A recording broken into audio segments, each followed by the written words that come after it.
It's not how people treat you, it's how you respond.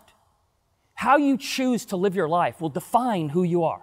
What you do now will define you. What you do tomorrow will define you.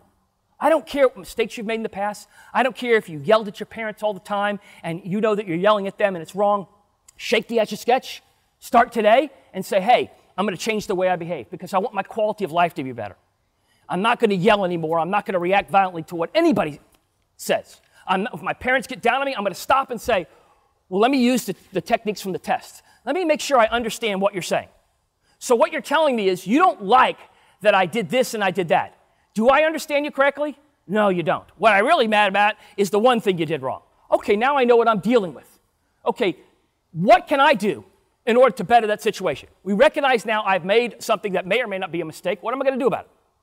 That's a different way of doing things. Can you imagine having that kind of conversation with your parents? They probably have a coronary. They might fall on the ground and die instantaneously, because they cannot believe that you actually want to have communication with them in some sort of roughly healthy way, even if they're not healthy.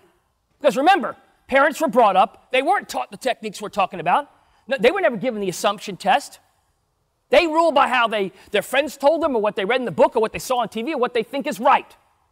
They're not often right, but they try to do the best they can. So how do you live with that? What you try to do is create a scenario, a conflict scenario that says, hey, listen, I'll make you a deal.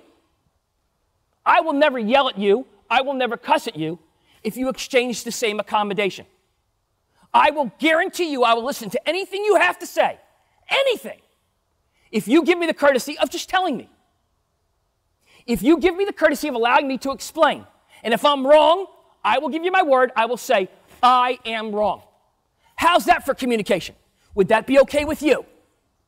Rather than us screaming and yelling, would that be okay? What are they going to say? No, you know what? I'd rather have screaming, unproductive conversations where you run to your room, we call each other names, we don't speak for a day or two, and then we go back and make like nothing happen. All the while you have pent-up resentment and anger about what they said, and it comes out some other way, and then you get pissed at them over something that has nothing to do with nothing, and then the whole world blows up, and you spend the next 3 days on Facebook telling all your friends how horrible life is.